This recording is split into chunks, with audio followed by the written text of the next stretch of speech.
Our autumn movie season is up and running and getting a great following. The movies is picking up. I think I've said this before. I've learned that it takes about 10 years to get something up and running in this group. It took 10 years to get the festival to be sold out.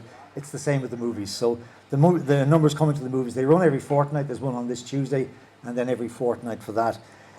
Fortnightly screenings of independent cinema, and it'll feature our own Sunflowers. Anne is not here, she had to go off, but it'll feature our own Sunflowers starring most of you guys and Anne McCrudden. I'm not sure the dates on that yet, but we'll be doing 2 screenings of it, probably a Tuesday and a Thursday, because it's getting very hard to find a slot in here for rehearsals, for screenings. So that'll be on, and it's going on general cinema release in September, which is fantastic. So we'll have a great night when it's on here. September is our Genesis production, which is Knives in Hens, directed by John Hosford. There'll be more on the plays. I'm just going to announce them first, and then we call on the directors to say a few words. Just for Genesis, people who are new, who don't know what Genesis is, it's to showcase new works. Okay, we do 3 major productions a year.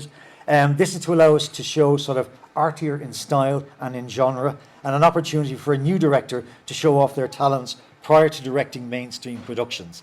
It's also a chance for people to demonstrate their interest backstage in lighting and sound. The concept is minimal setting and small budget, and putting the emphasis on creativity of the director and of the actors. In October, we will launch our first mainstream production, which is a very well kept secret. It's a play directed by Oisin Malloy, and it's called Lend Me a Tenner. It's cast, it's up and running, and we'll be in rehearsal very, very shortly. In December, we'll run our annual pantomime, Sleeping Beauty, this year, directed by myself. Barry Kavanagh has stepped away from panto directing, and today, as I told some people, is cruising down the Danube celebrating his 40th wedding anniversary. Let's hope he doesn't hit an iceberg. I want to thank him for his commitment. I want to thank him for his commitment over the last few years.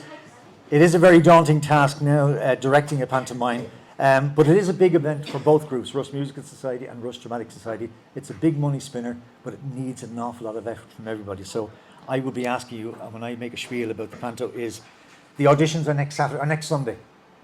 So please, if you're interested, consider stepping in for an audition. The proof that it's successful, that the tickets sell out in a week. So it is a big event, but it just needs an awful lot of work to get it over the line. In February, we will have the spring-summer movie season, which will go on right up to May or June, well, May in this case. In February, we'll have our second mainstream play, which is by Agatha Christie, and Then There Were None, directed by Bernard Tonge, and there'll be more on that in a couple of minutes. Beginning of March, our annual drama festival for 9 nights. Our adjudicator this year is a lady called Evelyn O'Sullivan, so we're expecting a great response to that as well. In early March, what has now become the annual Prosper Showcase will happen. And they'll be in, along with St. Joseph's Secondary School, who team together for transition year students. It's a great project. So that'll be on in early March. That'll be followed by Rush Musical Society, who the musical they're doing. The Drowsy Chaperone. I never heard of it. I don't know, I think it's kind of a jazz type thing, I'm not sure. But that's one. What they are doing next year is rather interesting. They're doing Come From Away. I don't know whether some of you saw it in the Abbey and in the Bord Gosh. I think it was a fabulous thing, so looking forward to that. In early May, we'll stage our third mainstream production, which is a play called Ulster American, and that'll be directed by myself, and I'll give you more information on that. And then in May, we hopefully hit the pause button as we begin the refurbishment of our foyer and the bar area. Now, Anne had to head off, but we are getting ready for preparations in 2027 for our 100th season. Quietly and frantically in the background, your board, along with Anne McCrudden, are making preparations for this project. The plans are just about ready, and we're ready to put them in to see. We don't anticipate we need planning permission for anything, but there are certain things we will need to get approval for, licenses for this, licenses for that. But we are frantically working in the background, and it is intended that we will close at the end of May next year for a period of time to get the foyer refurbished and the new bar put in, and that will have the place in pristine condition for 2027. It really will be, if it all comes to plan, it'll be a really magnificent place to be a part of and a magnificent club to belong to, so you should be very, very, very proud of that.